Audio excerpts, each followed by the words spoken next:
All right, everybody, welcome back to the One's Ready Team Room. Peaches, who's off screen, is going to be on screen. There he is. Look at that guy. Speed, surprise, violence of action. The chief shows up when he wants to show up. We got a good one for you today. SERE Specialist, Kortney James. Kortney, thanks for coming on. What's up? Hey. We wanted to bring you on just because we get a lot of SERE questions. So shout out to the Discord. By the way, if you're not liked and subscribed across all platforms, what are you doing? Get on it, cones and quitters. Hit us up on the Discord. Hit us up in the DMs if you got questions. Literally every question that we have today for our SERE Specialist friend came from Discord because we're not smart enough to come up with them on our own. So there you go. Court, for everybody out there, can you please tell us kind of like, where are you from? What's your background? And then, how did you end up finding your way into the Air Force? Oh, man. I have a big background. I'm from a small town called Hilliard, Florida. Most people from my town just call it Kings Ferry. It's like 10 miles out of that small town. One red light, one caution light. Wasn't much there. After graduating high school, went to college. Got a degree in biology, minored in marine biology, decided that living off of grants wasn't a thing I wanted to do anymore. Followed the military life around for, about 6-8 years. And then wanted to join the Air Force. A lot of my family has been in the Air Force. And so, I wanted to join and didn't really know what I wanted to do. I wanted a commission, but at that time, there's just not many job openings. And I was having kind of trouble with a recruiter. So I was like, I'm just going to go to an enlisted recruiter, try and get my foot in the door. And I went in, and I still talk to this recruiter today. I forgot his name. I'll have to remember his name, so I can give him a shout out. But I went up to him and I was like, I want to do something outdoors. I don't know what I want to do, but I want to do something outdoors. I don't want to be indoors. And he's like, well, you can do SERE. And I was like, that's what I'm going to do. He's like, hold on just a second. Easy there, Tiger. Yeah, there's a whole thing here. Yeah. Yeah, let me at least tell you the requirements. I'm like, no, this is what I'm going to do. And he's like, yeah, but this is a process. And so got my foot in the door, started rucking really early, and yeah, I just went off from there. He told me there was going to be some teaching. I wasn't really thrilled about the teaching thing. When I think about teaching, I think about like elementary school, and I'm like, oh, I don't want to do that. I think about math teachers, I think about these things, and I was like, this is probably not going to work. So, no, it worked out. It worked out fine through the process. So. How much information did you have beforehand? Because I was poking around the website, so gosere.af.mil, which is a fantastic resource. Every time I look at it, I'm like, wow, these guys and gals really crushed it. But how much information? I know it was kind of, SERE was brought up to you and you were like, oh, okay, that sounds cool. How much research did you do before you actually started preparing and getting into the pipeline prep stuff? I did as much research as what you can do. My recruiter told me quite a bit. I mean, not many people in the past have been told, hey, you're going to be teaching. He actually told me, like, this is a teaching job, but it's just, it's got a lot of perks to it around as well. And I didn't know how much teaching I really was going to do. And I wasn't super passionate about that. I really wanted that team dynamic because I had always, been on a team throughout college and so on and so forth. But, I listened to your podcast, One's Ready. I listened to that. That was helpful. And then just for the pipeline type and the camaraderie and so on. I went on that website and I talked to some SERE folks and just did as much research as I could. I didn't do a whole bunch, but enough to get me going. It's funny that the folks we talk to, some people going completely blind and they're like, I'm glad I didn't have all the information. And some are, like you, like I did a little bit of research, but I didn't want to overdo it. And then there's always the other spectrum where they have to know every single thing about what they're going to do. Yeah, I had a developer that was a SERE guy, and he's like, just honestly, the biggest advice I could give you is take it one day at a time. If you get too far ahead of yourself, then you're not going to be focusing on that day. And that's what I tell some of the SERE guys. I mean, I talked to a few girls, a few females that are interested in the SERE pipeline, and guys as well. And then they're just like, well, how's life like a SERE specialist? And I was like, well, it took me 2 years to get here. So let's start at the beginning. Right. Right. let's just take it one day at a time. Don't get too far ahead of yourself. And sometimes that's very hard to do as a SERE candidate, is not get too far ahead of yourself. Nice. I just want to highlight something for everybody out there because it's a highly asked question that we get. Can you get your degree and still go enlisted? And people ask about the aspect war pipelines all the time. And we always say yes, but you're a great shining example of, hey, yeah, absolutely. You can totally get your degree. And then if you decide you want to do one of these enlisted jobs and that's something that you want to do, more power to you. And I'm sure it's going to help you in the future. I want to hit the development piece of it real quick too, because it's another question we get asked all the time. Yeah. As you were going through development, and your physical preparation, did you ever feel like you were 100% ready to go? Or did you get to like where you felt like you were good and meeting your numbers and then you pressed out? I never really felt like I was 100%, honestly. If you always feel like you're 100%, then you're not ready, right? You need to have that, a little bit of nervousness to go in, a little bit of, oh man, is this going to be enough? I hit my numbers like I wanted to, and it took me a little while. So development starting, and they never used to have development. This is kind of a new thing coming through, which it helped me in general because you can be in development from a year to 2 months if you want to. You have to pass the pass test at least 2 times in a row. And I think they've changed it now. It might be just once. But when I went through 2 years ago, I needed to pass it twice in a row to be able to even. Because it was harder when you went through. That's why. Yeah, right. No, it you can now start saying you heard it here first. You heard it here first. It was harder. Rocks were heavier. Water was wetter. Yeah, exactly. Water was wetter. Yeah. No, but development. You've got some really good guys. Some retired TAC-Ps and PJs, SERE guys. You got these contractors that are just really awesome. They know their shit. And they make these workouts based on, the requirements that you have to meet. Extremely intelligent guys, and they just put you through it. And, I had Eddie Ramos, which was a TAC-P guy. I had Jason Craig, which was a SERE guy. And then, Owen Duff. He was an EOD guy, and he helped me out a lot because I was struggling through the run. It took me 4 months. I was in development for 4 months, and everything was going good. It was just my run that was just kind of, I'm a sprinter. I'm not really a, long distance runner. So I was a little bit slower. But it took me, he got me up there. Owen Duff did. He was a T3I developer, but he knew exactly, the numbers to push, and yeah, it took me 4 months, and that wasn't bad. Because normally you'd take the pass test once a month is what you would do. You take it once a month, you get ready, you send weekly reports to your coach and say, hey, this is what I'm doing. That way, you show, hey, I'm invested, I'm doing this stuff. On a weekly basis is when you would send those weekly reports. And then they would look at it and adjust it from there. So, Peaches, we should get a T3I developer on. Probably should. Yeah, we know those guys. We do know those guys. Yeah, we do know those guys. Anyway, there's some guys there, T3I guys there at Fairchild as well, that they help with pre-team and team guys that are helping with. It's Coach Travis Barrett up there, but he helps them. Smart guys, just really intelligent. Oh yeah, and they're motivated, and they know that they're helping out the career field, the future of the career field, and they're very unassuming, because you have some of those folks that are, are very decorated.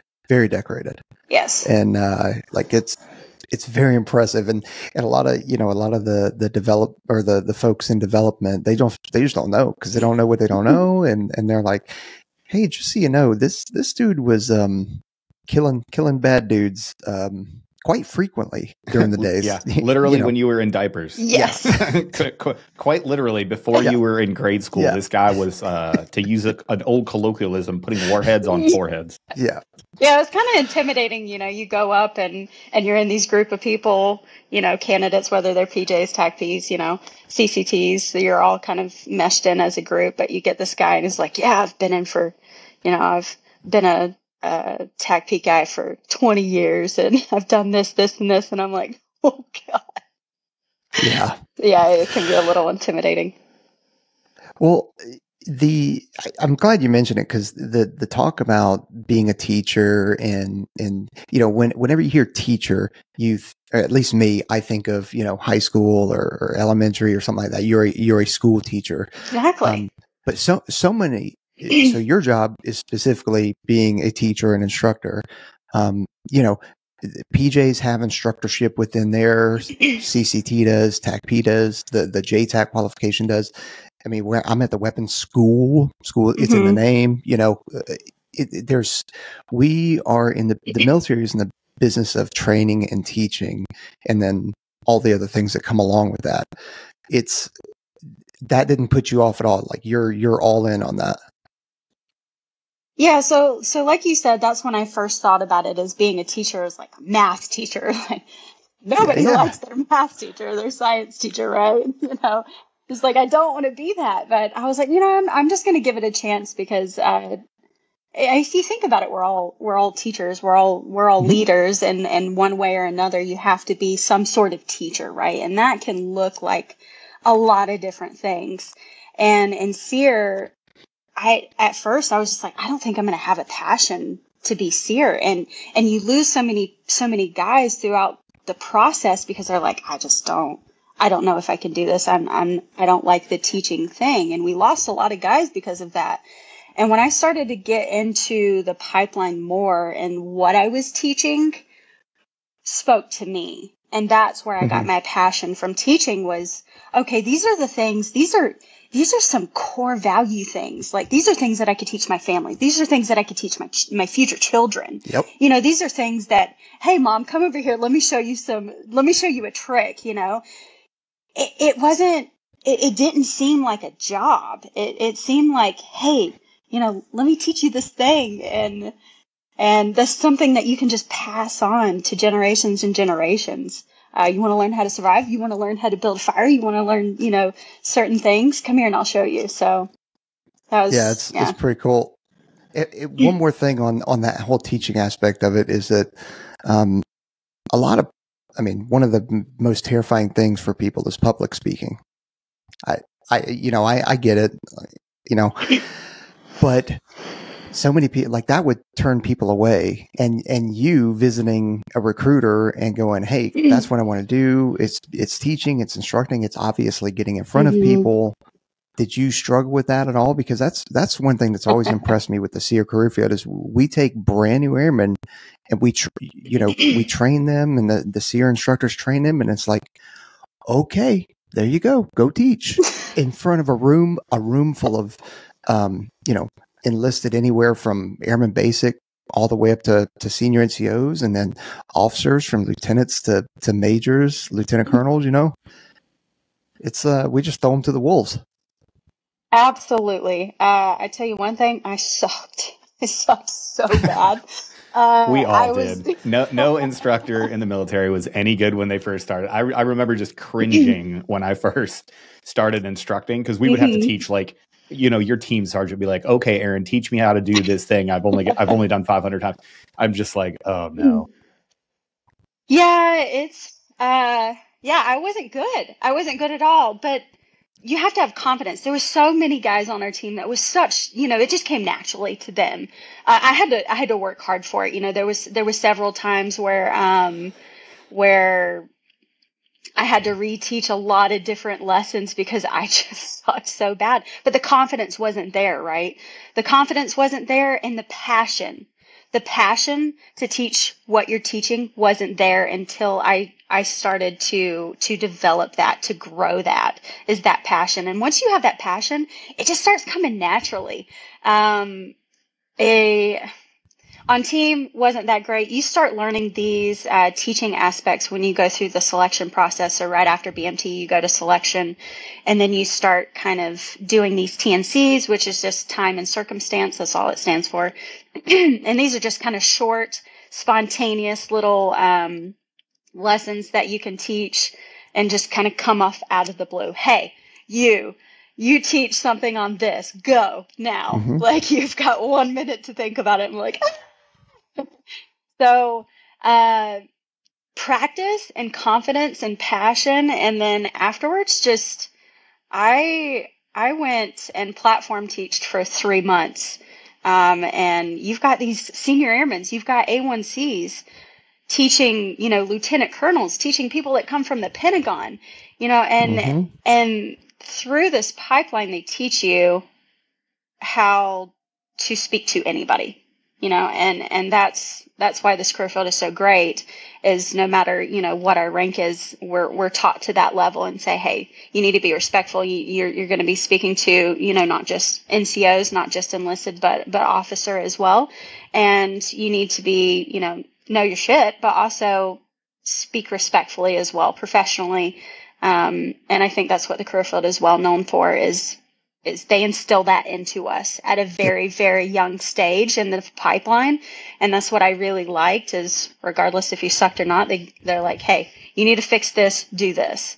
And then if you didn't, you're cut, like you're gone. That's great. So it was good. Yeah. You want to know if you know something or somebody else knows something, have them teach it or try and teach it.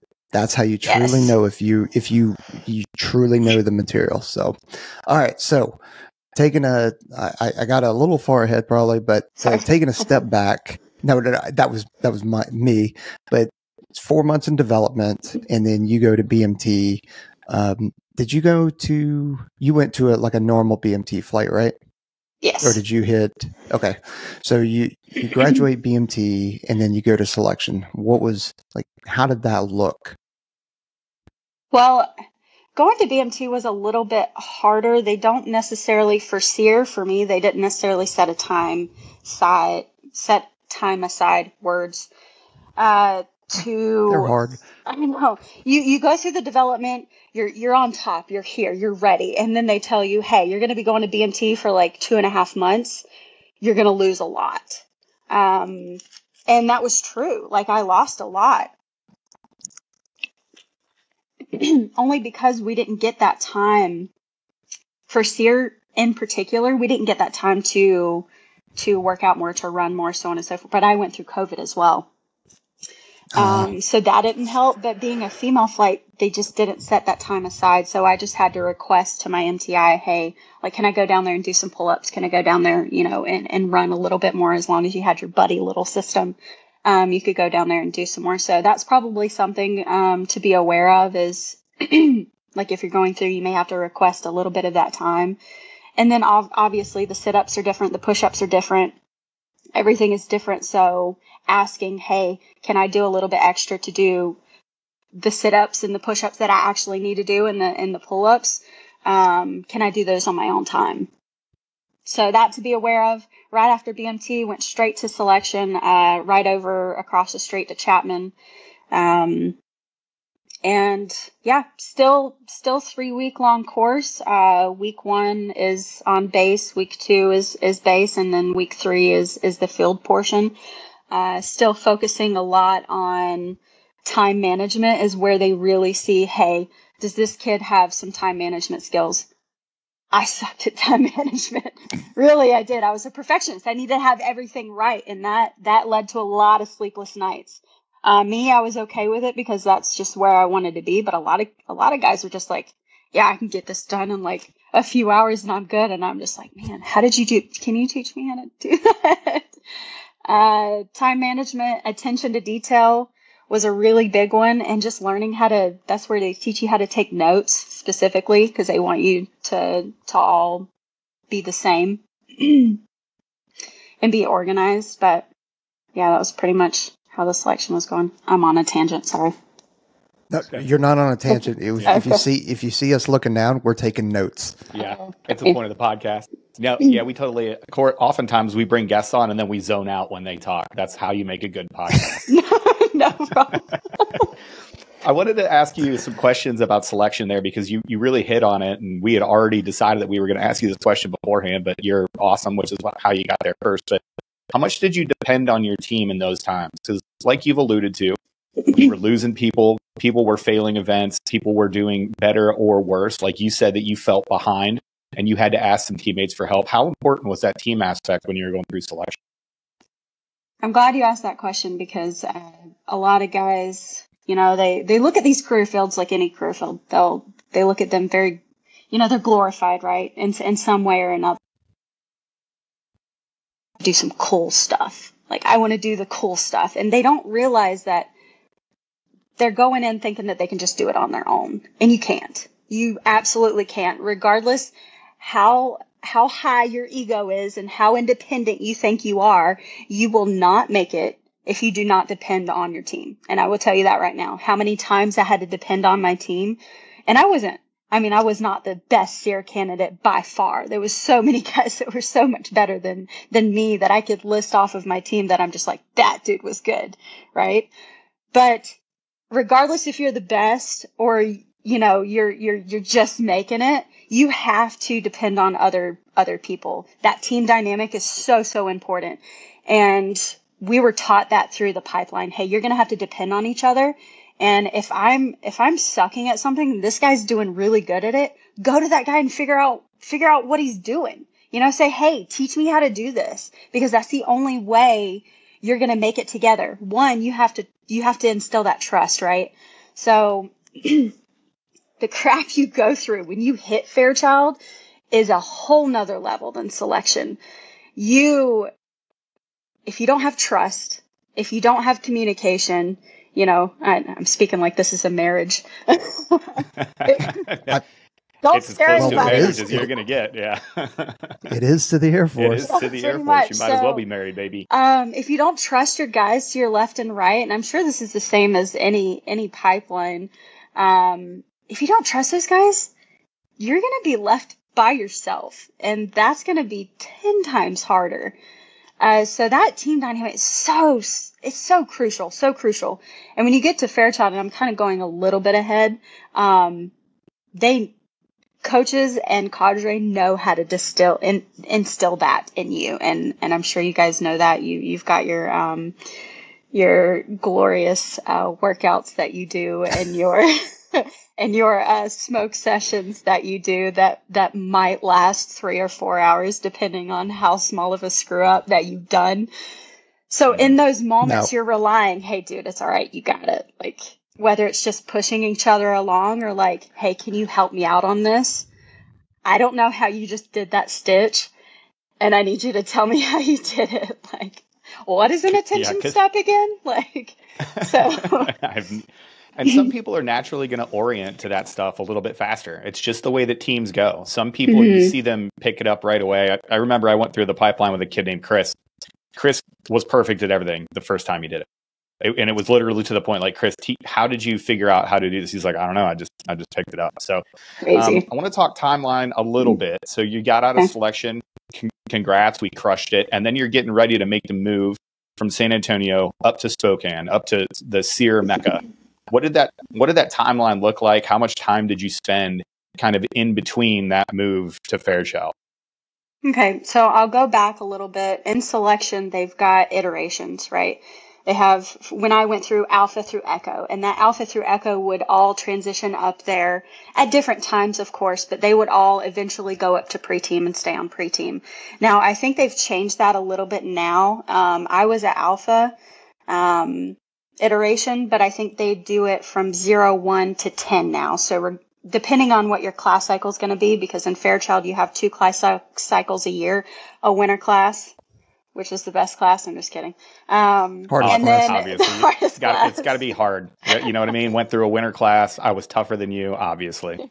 And then you have a summer class.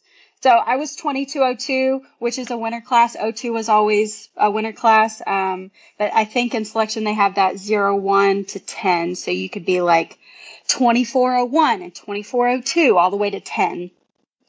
So for me, when I graduated that Alpha iteration, I stayed at the schoolhouse there at selection for like 6 weeks. It took them a little while to get us up to Fairchild.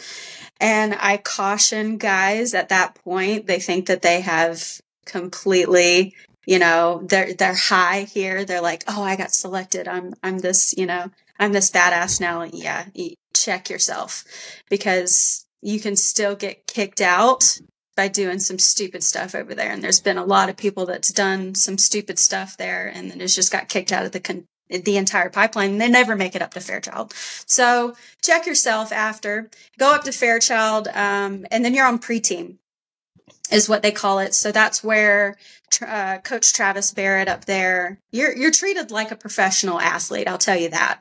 That's where Coach Travis is what we call him. He focuses on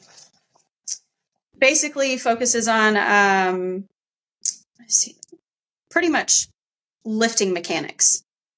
You focus on lifting mechanics, you focus on correcting imbalances, and then focusing on longevity. What you need before you hit team. If you're underweight, like I was, trying to get you, as heavy as you can get, but in an athletic standpoint, right? In a healthy standpoint, because you've got 15 phases on team. I believe there's 15 phases. There's a lot of phases, like 13 to 15 phases on team, and you lose. I mean, some guys will lose from 10 to 25 to 30 pounds a phase sometimes, depending on the phase. Jeez. Yikes. Yeah. Can you guys hear me okay? Because my headphones just died. No, you sound great. Got you loud and clear. I was not prepared. Sorry. Yeah. Get your shit. Go to station 1. You failed this station. I worked out with them. That's a good excuse. So pre-team, since I was in alpha iteration, that first iteration, I was on pre-team for 6 months, which for me was good because I needed to prepare. I needed a lot more to prepare. You think that the workouts at Selection are hard? You go to Fairchild and I'm telling you, it's a different game. Your workouts are 2 to 3 hours long. And that is pre-team is built to break you down and build you back up for team. And you're constantly being broken down every single time. And we knew this because we were just like, man, I don't want to do this shit today. Like, it's going to be 2-3 hours of just, if somebody didn't throw up or somebody didn't pass out in a workout, it was rare. It was very, Coach very Travis brought a rare. week. Yeah, brought that weak sauce. That's what you should. It's because you didn't respect his workouts. That's what you should tell him. I went to a conference earlier, and Peaches and I talked about this conference, and I spoke to a lot of people about my third day being up at Fairchild. It was on my third day, and we were doing 400 meter sprints, and I mean, I was pretty ready. I was pretty good by that point. I was maybe sitting at and this is not a great score, but I was sitting at like a 10:15, 10:20 mile and a half. And we needed to have it under 11 and under. And I was like, hey, that's good for me. I'm hitting it. That's good. We're doing these 400 meter sprints. We're at the 8th, 9th one, and I am hacking. I'm like, I come to the cadre, and at that time was Sergeant Pendleton, and he was a great, great pre-team cadre.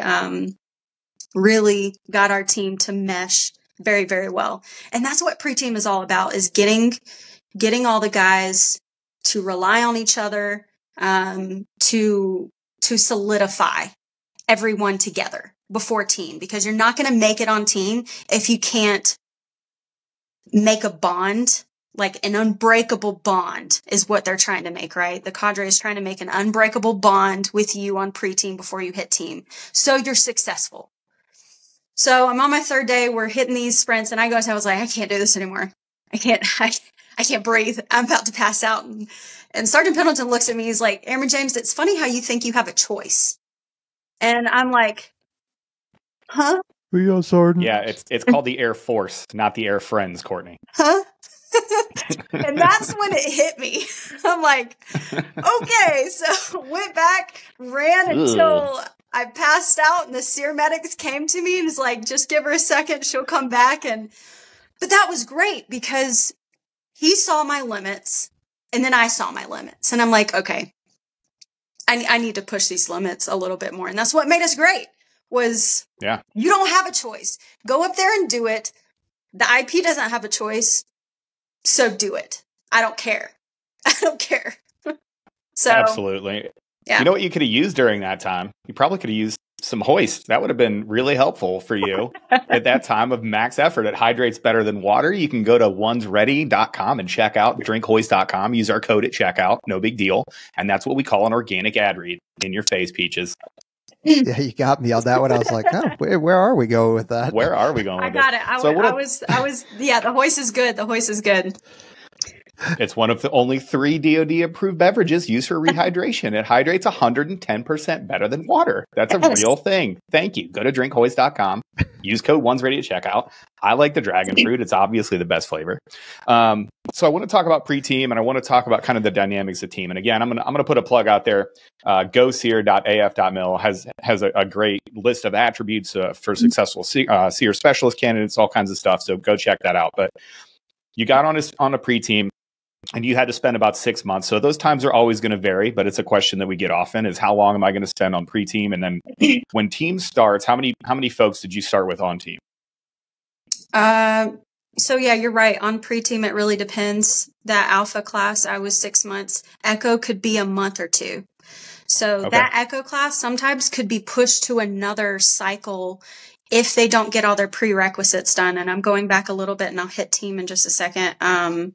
But what to know about pre-team is you have to get all your prerequisites done. You first have to go through the 3-week SERE course as a SERE candidate, right? Because why would you not go through something that you're going to be teaching?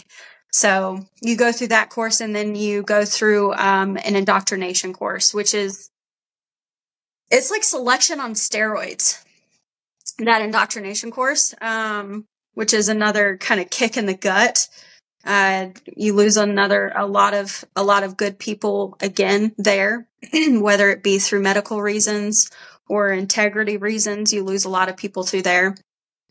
You get on team, and we in particularly, so classes have had higher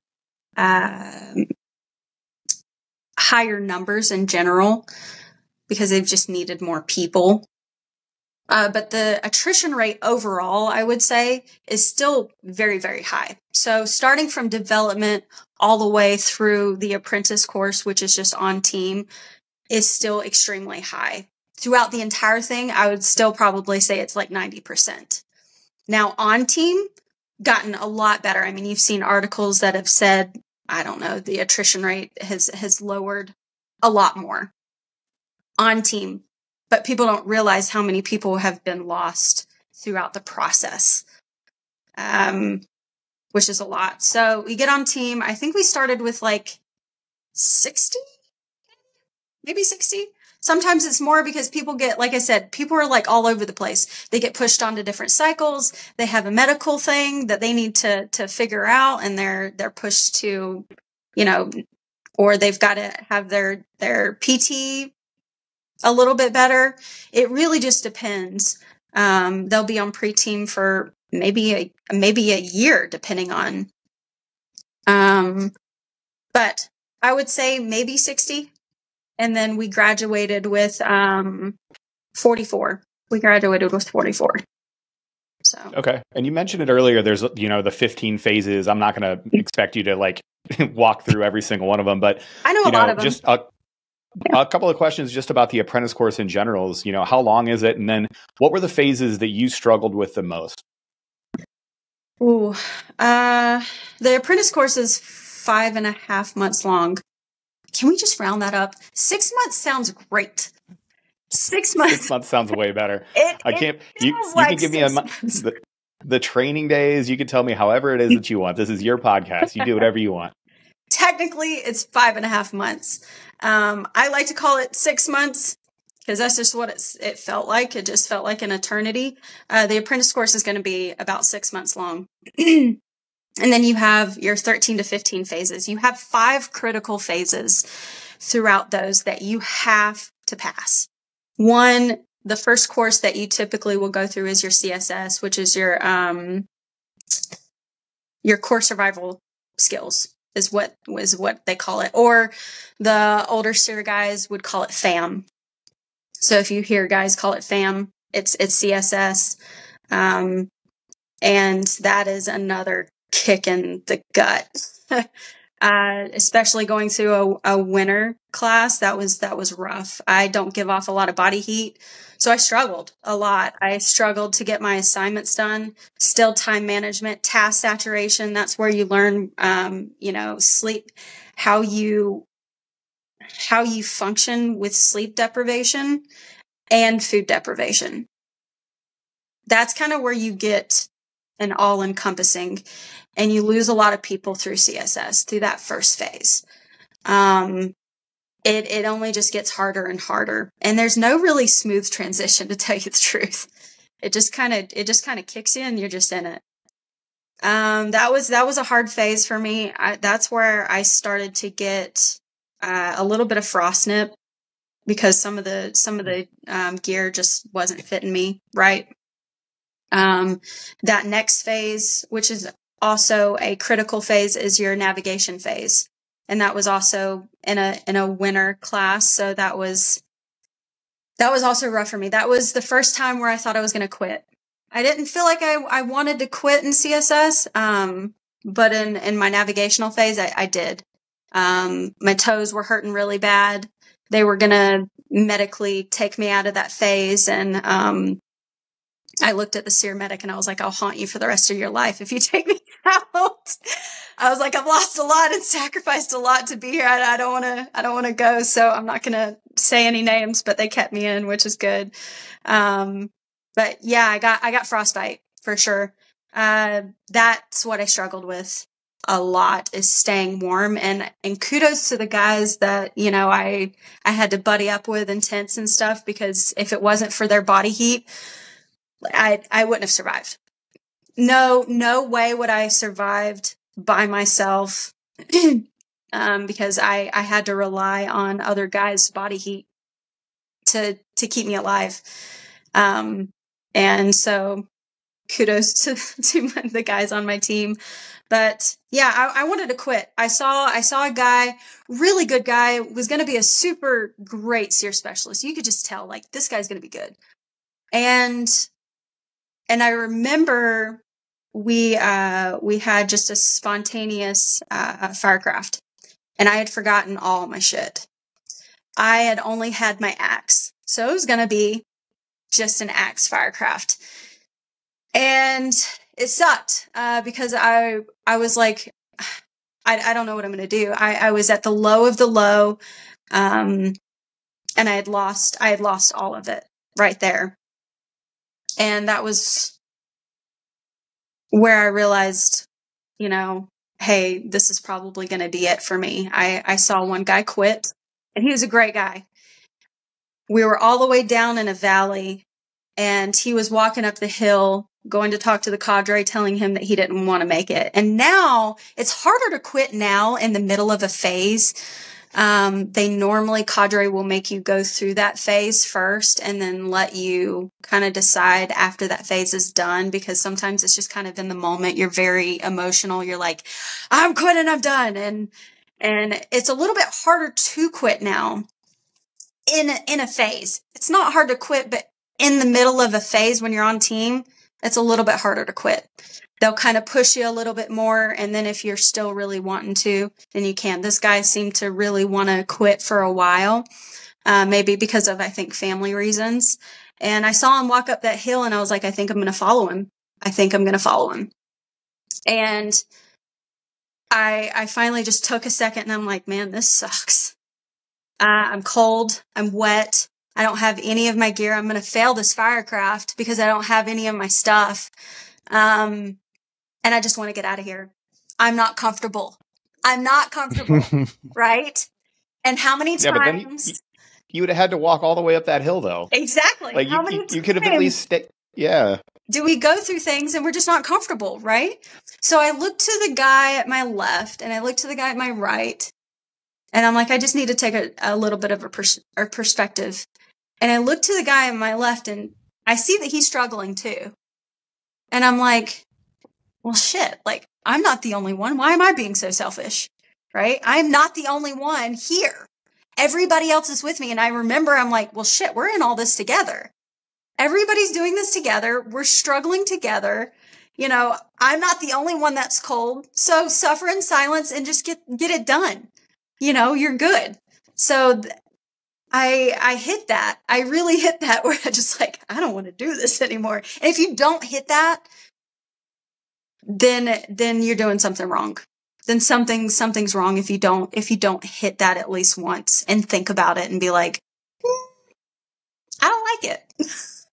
So there's nav. I don't want to get off on a tangent.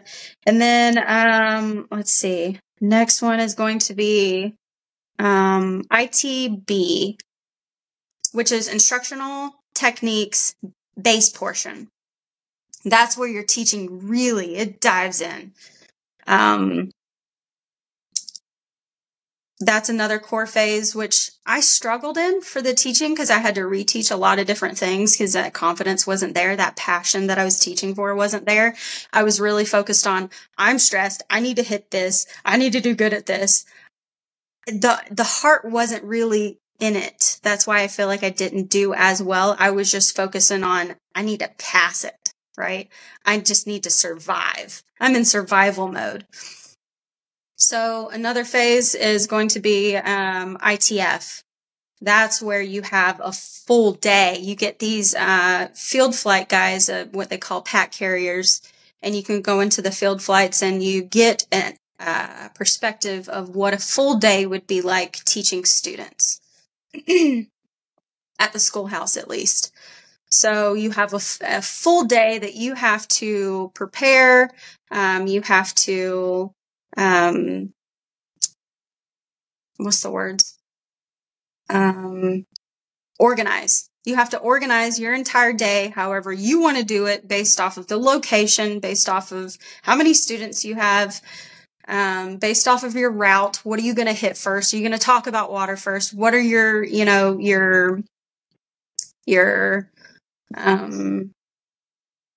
what are your priorities? What are the basic needs that you have to hit in this situation?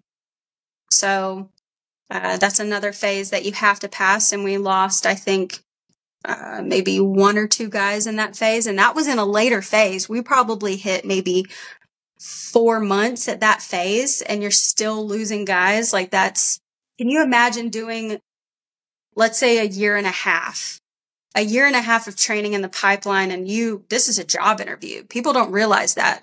The entire 2 years that I did this was a job interview the entire time. There is no guarantee that you're going to hit the end. So if you don't hit the end of that apprentice course, you're done. And these guys realize that. Like, they went through the entire thing, and 2 months before graduation, they were cut. So sucks to suck. I don't know what to tell you. Yourself. Like it Yeah. It hurts. Yeah. That's the thing sucks. about pipelines. That was a great Candace Owens quote, by the way. Fantastic. Yeah. Life sucks. Get a helmet. I don't know what to tell you. I'm too pregnant for this. Great job, Candace Owens.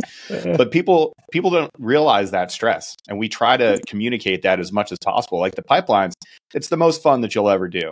For the PJ pipeline, you're jumping out of planes and you're learning how to dive, and for the controllers, you're calling in airstrikes and you're actually talking to people on a plane, and they do what you ask them to do, but it's evaluation every single day, and it mentally weighs on you. Like, you go in every single day and you're like, hey, if I'm not on my game today, this could all be for nothing. Yes. Yeah, I think that's very, very important. Jeez. Let's see. We talked about ITF, and then you have E&E, which is your evasion and escape phase. That was my second hardest phase. Maybe it was my first. I don't know. That was rough. It was cold, and then it was rough trying to give an overall review of it. It's where you have to escape and evade cadre. You have to escape and evade whether it's a local patrol in the area. Like they'll take, police guys, they'll take tracking guys, they'll take tracking dogs. They'll take all these guys and they'll put them together and they'll try and find you. Something that the enemy would probably do, right? And if you get caught, you have a lot of consequences. So resistance training really plays a role into that. I struggled with that a lot. Really, really heavy. Did well. Sucked at evading in my group. Great at resisting. That's where it led me to resistance training, which was great. But that was a rough phase for me. Mentally was a rough stage. Yeah. I don't know. There's not apparently much so because I could see you as you're sitting here looking at it. I could see it in your eyes, just recounting everything. You're like, 100%. Oh boy, just haunting. 100%. Dude, man, yeah, yeah. It takes you back. I mean, you think about these things, and it definitely takes you back, and you're like, man, this was tough, but how tough would it be for someone who was actually captured? Right? Mm-hmm. It'd be 10 times worse. So it's like, I didn't really go through stuff, but man, it does. And you think about it, it does haunt you. But I'm glad that the training was great. Really puts into perspective of what could happen. And you get to see what kind of grit you have. You really do get to see what kind of grit you have. And it's really, that's where I realized that it was a lot more mental than so much physical, but it really is more mental than anything. And if you can't get it together up here, you're probably not gonna make it. So I've mentioned it a couple times, and I just wanted to kind of ask you a question, kind of pull that thread a little bit. So the attributes of a successful SERE specialist candidate, you can find them over at gosere.af.mil. But there's a whole bunch of things in here, right? And you just said, one of them kind of keyed me in was grit, grit, that work ethic. They have a bunch of stuff listed here. Everything from, ownership of errors, intelligence is in the cognitive function area. You have to have high level problem solving and multitasking. What are some of the most important attributes you leaned on during these times? We talked about your hard phases. We talked about your great take on perspective and really not getting caught up in moments. That's a high emotional intelligence or an EQ sort of function. What are some of those attributes that you saw from those successful SERE candidates that you were like, they got it? I think you have to humble yourself. I know I'm not gonna call him out by name, but there was a guy on my team. He was a previous NFL player. He was already high. Like, he's done it. He's done the stuff, and he's really good at the physical stuff. Just crushed everything. Was great. A little bit older guy, and he's just great at everything naturally, but he had to humble himself at some point. And it was great to see that growth, because we saw that in all of us, not just him, but we saw that in all of us, that we had to humble ourselves and say, hey, I need help too. Even the best guys on our team, they needed help as well. So humbling yourself is, I think, a really, really key. You talked about intelligence. I really like that attribute, only because in this job is continued education. And that's one of the reasons why I went for it, is because I love continued education, and I love to continue to get that exponential amount of knowledge. And that's why I love this career field. Is intelligence is very, very key. There can be a lot of SERE guys that make it through the course that could be gray man, or it could be, maybe the best guy, maybe the average guy. But if you don't keep up with current events, if you don't better yourself and learn the things that you need to learn, you're not going to be a good SERE specialist.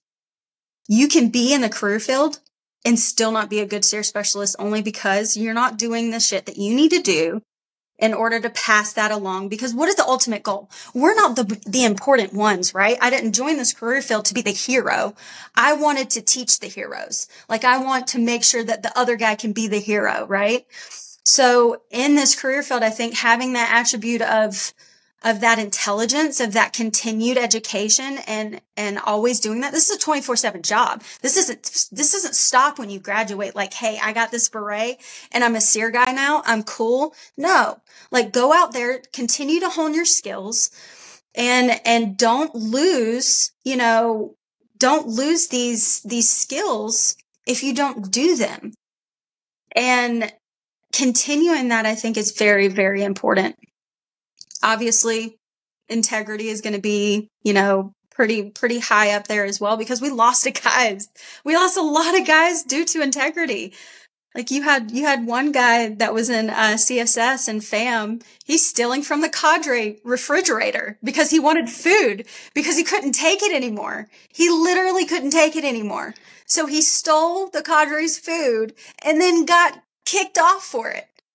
What a bold move, though. I mean, if you're gonna go hard in the paint, you might as well steal from the cadre. Exactly. I mean, steal from the cadre. At least he's not stealing from you guys.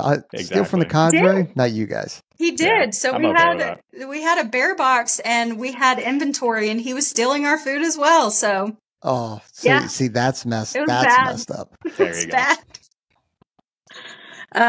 Anyway, so yeah, integrity and obviously that grit. I talk about, like, being stubborn, having a little bit of that grit, but to a certain level, like an intellectual level of stubbornness, not just like that childish stubbornness. But just saying, no, you're not going to beat me. Screw you. I have these guys. I have my brothers to my side. We have this. And sometimes it kind of does feel like us against the cadre. And if it doesn't feel like that, then maybe you're doing something wrong, because sometimes it should feel like that. Is like, hey, it solidifies that bond a little bit more, and you're like, okay, we're going to get together and we're going to figure this out. So that grit to just don't quit. And I'll, if you guys want, I have like a notepad that I started on pre-team because I needed something mentally to write down. And I wrote down that, and that was like 2 years ago now that I wrote it down. And in this conference that I went to, I had read it out, and I was like, man, I didn't realize I still had this in my notebook. And I lifted it up and I was like, this looks like shit, but it's still some really good notes. And there was just a few key aspects in there of, what it helped for me to get through. So if you want, I'll read those out. And then, man, grit. I'll have to think of some more, but just being okay, not being comfortable. Like, you just have to be okay with that. And being okay, being broken down, because you ultimately are. They are building you into a machine. They're building you into a machine to be professional. To make sure that, well, if we give up, then we're going to give up on, the people that really need us the most. Is trying to give that information to high risk of isolation. And if we give up during team, during pre-team, during any of the pipeline, then it shows you're not cut out for it. So yeah, for sure. You definitely have to be comfortable being uncomfortable. That's, that's the name of the pipeline, really. And mental fortitude. Yeah. Yeah. And also understanding that anything that the cadre say to you or make you go through, it's not personal. I guess it is in some way, but they're not trying to weed you out. They're trying to see what you're made of, and if you'll stick with it. If you happen to quit, you quit. But they're going to uphold a standard, and you said it, they're trying to build you. Yep. And that's, so they're building their replacement is really what they're doing. So fast forward a little bit, what was, you graduate, you get your beret. What was that kind of first year as an instructor like for you? So that first year, you're still training. I mean, just because you get that beret doesn't mean you're a SERE specialist, right? And I didn't know that. A lot of people don't know that. When you get that beret, you're not a SERE specialist. You still have to be certified into what you're going to teach. And that's the greatest thing about it. We have these AFIs, we have, these guidelines that you have to meet in order to actually teach what you're going to teach. So you have a lot of different phases you can go into. You have water, you have the field flights, you have resistance training. You've got parachuting, you have those 4 different areas that you can go into, and they used to just send you straight to the field flights. And then you would stay there for 2-3 years, get your CRM, and then you could go to either a different flight or you could go to a different MAJCOM. But now they have guys sending straight out to different MAJCOMs, which is a little scary, right? To different bases, like right when they get off team. Me, I was sent straight to resistance training. So you go to, that flight, and then you have to certify on what you're going to teach. And it took me, I don't know, like I would say 6 to 8 months to certify. And then, so that's what it looked like for me that first year, was just certifying. Hey, I need to teach this, and this, and at a certain level. And if I don't, and I'm evaluated on that. And so you're evaluated on your role play. If you go up to, you have academics as well. You're evaluated on, on your 7 steps that you do, that you are taught in selection. You have a 7-step lesson, and you're taught on those 7 steps, and you're taught on ICE, and you're taught on, your rapport with your students. So certifying after graduating, you certify. And then also after graduating, to hit that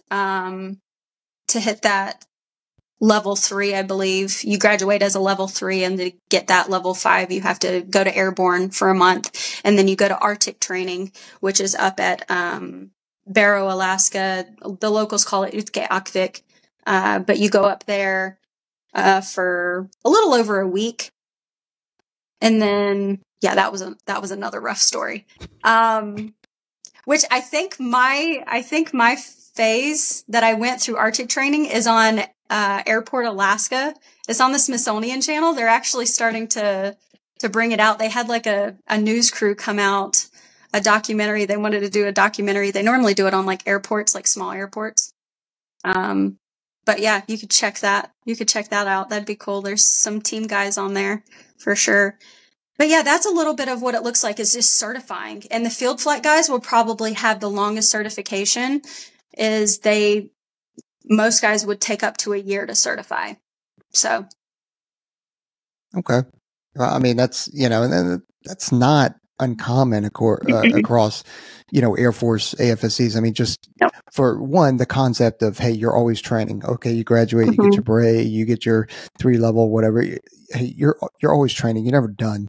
I mean, even once you get to the higher ranks, you're still training. You're still exactly trying to improve.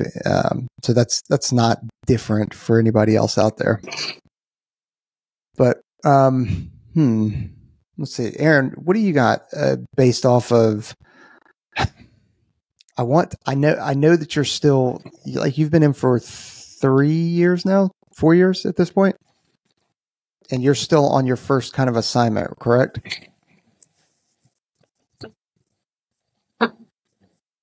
Did that go through? Are you talking? Oh, yeah. I've been in for more than 3 years, Kortney. So that was not directed at me. My bad. I had a lapse. I had a lapse up here. I'm gonna drink some water. I do have one. Good. Nice. I do have one question for you. So how much input do you have? You mentioned the different phases, right? So you mentioned that you can go to a different MAJCOM. I know that we're having brand new, 3-level SERE show up at the 2 series units and show up at our QSs and show up to other OSSs, which is operational support squadrons, trying to limit my acronym use. But how much input do you have into that process? Because it's SERE, and one of my favorite stereotypes about SERE is everybody immediately wants to go to parachuting. Like, everybody wants to be a jump master and go, yeah. Oh, yeah. Oh, yeah. 100%. 100%. SERE guys at an RQS, you know what they do? They plane jumps. That's what they do. Kidding. But how much input do you have into that process, or is it meritocracy based? How do you decide who goes where out of the apprentice course and onto your first assignment? So first, to answer your question, Peaches, is I've been in, let's see, 3 years this February will be 3 years. So I haven't been in very long. So this is still my first assignment, which is at Fairchild. So I stayed at the schoolhouse, and went straight to resistance training. And then I don't really have much to say on, how that process really looks, because it's ever changing. It's so flexible, and really they're trying to get numbers at some point, and then now they're starting to bring it down, to where they've hit those numbers, they've hit those quotas, and then they're starting to bring that down a little bit more. But I would say this last class, half of them went to a different MAGCOM, and then half of them stayed at Fairchild. Typically, that's just not very traditional of how they used to do it. Like I said, they would stay and they would hone their skills as an instructor. They would learn all these different areas, and then they would go out. So, for example, being pretty valuable on knowing policy and doctrine for resistance training. Like, that is something super key. Nobody really cares about the role play, right? Because the schoolhouse is great for role play, but you go to a different MAGCOM and you don't really do role play. It's that policy and doctrine. What can you teach about that policy and doctrine to, a guy that might be high risk of isolation? So that's what I had just went through, was that 3 months. And that's kind of new as well, because we were at resistance training, and then academics is separate from that. And they're like, okay, well, how can we be better here?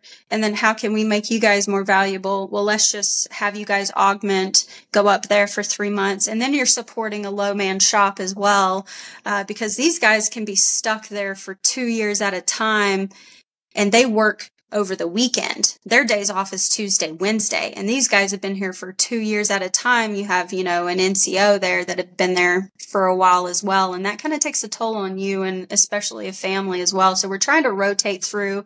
So like I said, everything is ever changing. This next class, it might be different. Maybe not a lot of people might go out to different MAGCOMs, depending on the numbers that they're looking for. They might all stay here. They might all go to the field flights. And I know the field flights are kind of hurting right now. They've taken a lot of people from RT and would go there. And if you certify at RT, maybe you can ask to go to water. If you certify at water, you can ask to go to parachuting. So it's really just a rotating, a rotating cycle. And that's really the only kind of input that I would have on it, is that it's not the same ever. It changes. Where are you most excited about going to next? What do you want to do for your career as your next step? At first I wanted to go to water, because I worked in marine biology. I had all my dive certs besides, I think, rescue. And then, I really wanted to go to dive school really bad. And I still want to. And probably when I get back from this TDY, that I'm on right now, cause I'm here at weapons school,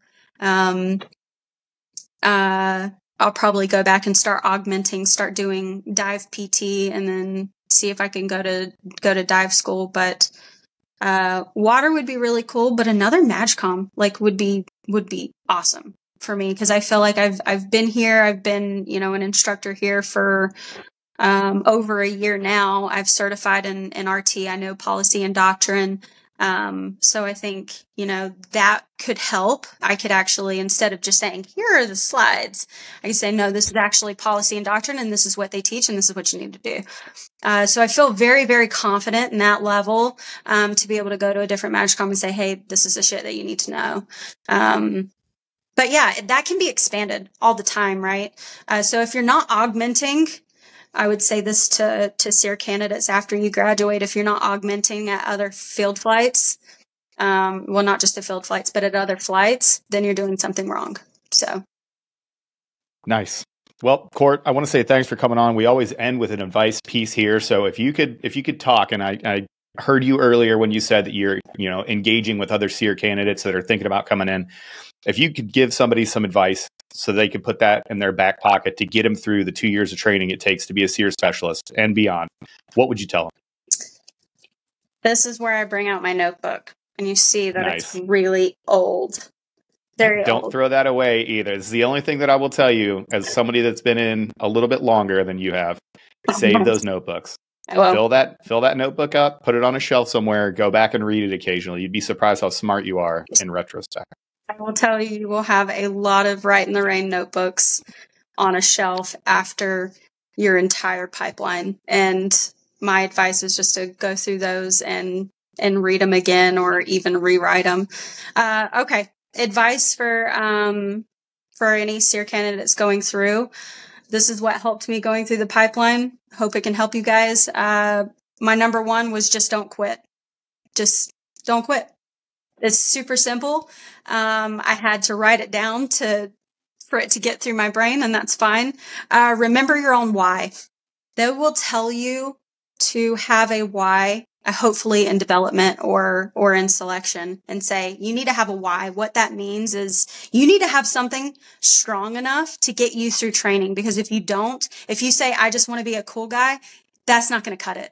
You need to have a strong enough why, a strong enough passion as to why you're there to get you to continue, because you're going to hit those plateaus. You're going to hit that wall, and then you're going to be like, that time where I was in NAV and I wanted to quit. I had to remember why I was there. Why am I doing this? Because I thought of that a lot. I don't get paid enough to do this crap. Like, why am I doing this? So remember your own why. And your why can change. My why changed a lot throughout the pipeline, and that's perfectly fine. They're all still my why. It's just kind of, changed a little bit as they went. Be confident.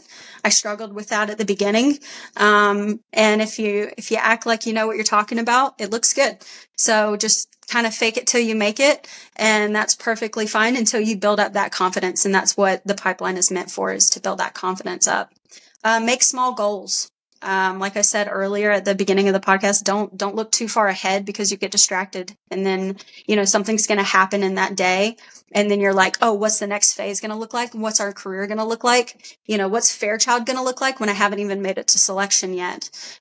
So take it one day at a time and make very, very small goals, whether that be, hey, how am I going to make it to the next hour? How am I going to get this assignment done? So on and so forth.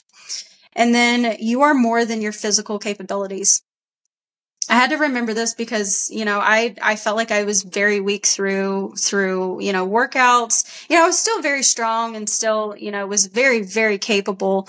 But I felt like earning the respect of the other guys took me a little while. And I didn't realize that it took me until, I don't know, maybe eating an eyeball out of a rabbit. One guy told me that I earned his respect doing that, or pushing a 500-pound sled, one day, earning the respect of that, or just, going through a nav phase with just the same amount of gear and weight that those guys had. And I was trudging through 5-6 feet of snow, the same thing they were. So remember that you're more than your physical capabilities, because it's really a lot of mental. I'm almost done, I promise. Imagine yourself already achieving your goal. That's something that really helped me. I had this journal, and I had inside of that journal, it had the entire year planned out. And I said, this is what I'm going to do. I'm going to hit selection. I'm going to hit, Fairchild. I'm going to hit this. Not really trying to get ahead of myself, but looking at the bigger picture.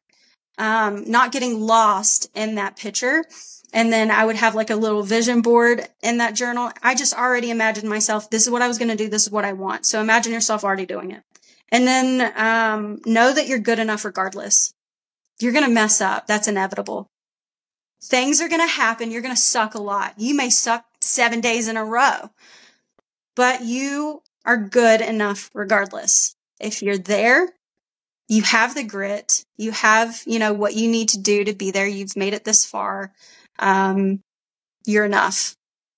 And just know that. And then continue to help and guide others. I just had to, that's where my passion came from, is helping and guiding others. And then remember that comfort is a silent killer. That helped me a lot, is because if I was comfortable, there was something wrong. So. Fantastic. You crushed it. Absolutely crush it. Kortney, thanks for coming on. We really appreciate it. For everybody that's out there that thinks they want to try this crazy thing out for Air Force SERE, go over and check gosere.af.mil. It's a great resource for everything that you could possibly need to use. You know where to find us at onesready.com. Make sure you're following, liking, subscribing. Just go ahead and caress that subscribe button and turn your notifications on. We'd appreciate it. The subscribe button does it. Just caress it. Just give it a little something. Just give it a little, hey, how you doing? Kortney, you have any socials you want to put out, or anywhere that they can contact you if they want to, or you want to just use us as your easy button? I can just use you guys. I mean, I've got Instagram, I've got Facebook, and if people really want to look me up, they can find me. Fantastic. Well, thanks again for coming on. We appreciate you. Everybody else, Yep. Train hard. Thanks for having me.